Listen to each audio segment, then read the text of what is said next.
دەنگی بڵندی ئەڵڵاهو ئەکبەری سەر منارەکان، قەرەباڵغی مزگەوتەکان، دەست لە ملانێ و گردن ئازادی و گۆڕینەوەی خۆشەویستی و دوعای خێر بۆ یەککردنی هاوڵاتیان دەستپێکی یەکەم ڕۆژی جەژنی ڕەمەزان بوو.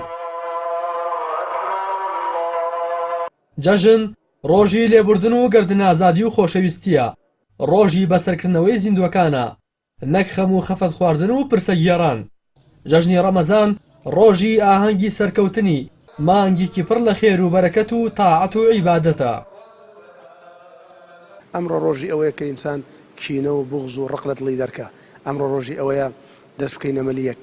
ئەمڕۆ ڕۆژی ئەوەیە سەردانی کەسانێک بکەین کە سەردانیان نەکردوین، سەردانی کەسانێک بکەین کە دڵمان ئێشاندوون، کە دڵیان ئێشاندوین. چونکە بەڕاستی وەکو لە وتارەکەدا ئەرزم کرد پێغەمبەری خوا فەرمووی دوو کەسێک قسەیان پێکەوە نییە باشترینیان لای خوا ئەوەیانە لە پێشە سەلامی لێکە. ئەمڕۆ ڕۆژی سەلامە، ئەمڕۆ ڕۆژی ئاردبوونەوەیە، ئەمڕۆ ڕۆژی لاچوونی بوغز و ڕق و کینەیە. بەڕاستی پێغەمبەری خواشە فەرمێ لا تەباغەضوا ولا تدابروا ولا تحاسدوا وكونوا عباد الله إخوانا. ئەمڕۆ بەڕاستی ڕۆژی سەردانیکردنی زیندوەکانە، پەیامێکی زۆر گەورەیە بۆ هەموو لایەکمان. ڕۆژی ئەوە نییە کە ئێمە لە ماڵەوە دانیشین بێتاقەت بین بڵین مردوویەکمان لێ مردووە، ئەمە یەکەم جەژنانێتی، ئەمە نوێجەژنێتی، ئەمانە لە شریعەتی ئیسلامدا حرامن. دروست نییە ئینسانی بڕوادار لە ڕۆژێکدا کە خوا بە ڕۆژی خۆشی دایناوە، پێغەمبەری خوا بە ڕۆژی خۆشی دایناوە، ئەم ئینسانە تەعزیە بژێڕە.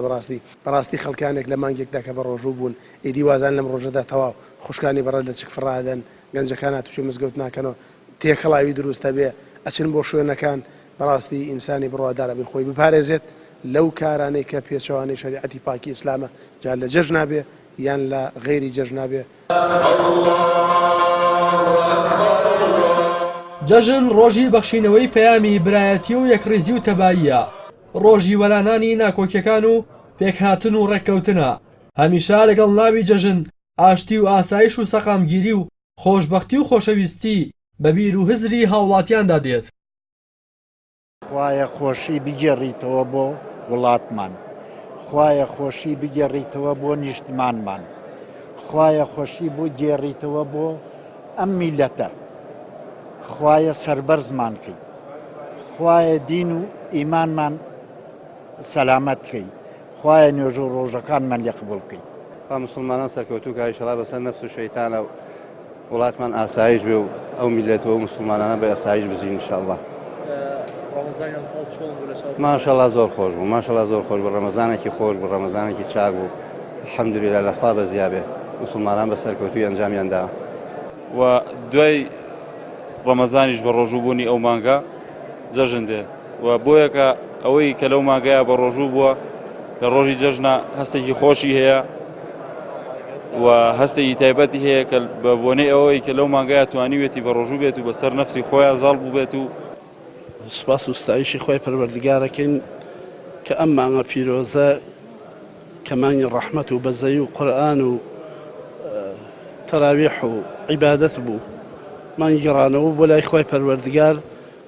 زۆر زۆر سپاس و ستایشی خۆی پەروەردگارەکەین کە کۆمەک و یارمەتی داین کەەوە بەڕاستی فەزڵ و گەورەی ڕەحمەتی و بەزەی خۆی گەورە بوو کە یارمەتی داین کە ئەو فەرمانەی خۆی پەروەردگار وەڵام بینەوە و جێبەجێکەین.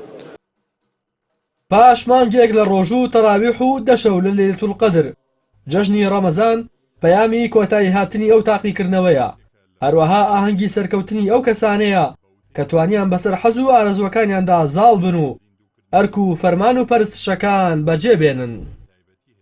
ڕاستی حەمامین، کەناڵی ئاسمانی پەیام، سلێمانی.